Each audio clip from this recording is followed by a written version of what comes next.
the data to report, it was one thing that I had on my list, and that is crucial, right? What type of soil are you in?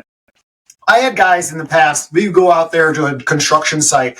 They had the grid here, a couple rods around it. We're testing it, shooting it all the way out. Well, they had to get the dump trucks through, so they made a gravel road right through here. And some of their probes went through the gravel road because they were doing every 10%, right? Mm-hmm. And so write that on the report. Don't be lazy. Write it on the report.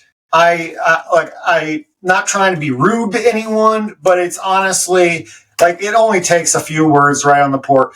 10 and 20% went through a gravel road.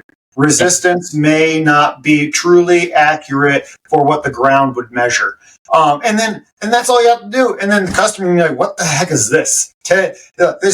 This would be like 3 months later. Engineers like, there's no gravel road out there. What happened? Well, we had them out there testing when there was a gravel road there. Right. Mm-hmm. So you just need to annotate your test conditions. What kind of soil are you in? You know, what was your weather that day? Was it extremely dry? Yeah. All that stuff is critical. I mean, when we're testing a breaker, just to go on to that a little bit more, when you're testing a breaker, you're supposed to record ambient temperature and humidity, right? Right.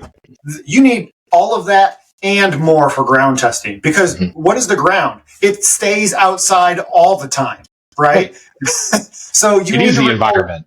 Yeah, you need to record everything that matters for that. Random one on that, Tom. So so we talked the gravel road being laid and then it not being there due to construction or whatever it may be.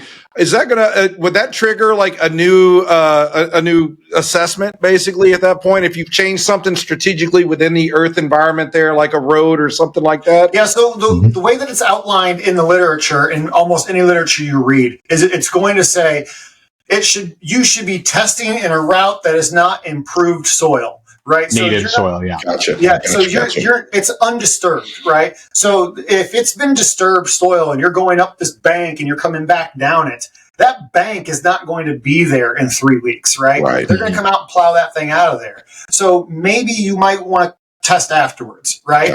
And that way you're testing what the final product is like.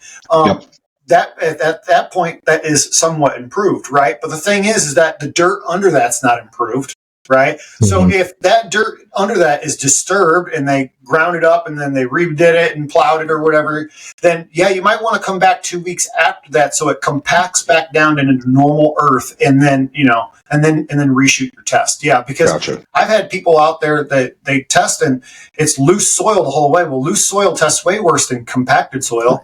So, and it's drier usually too. It's drier and it's looser. So it's usually, it doesn't test as good. I mean, if you want good indicative numbers, test it the right way.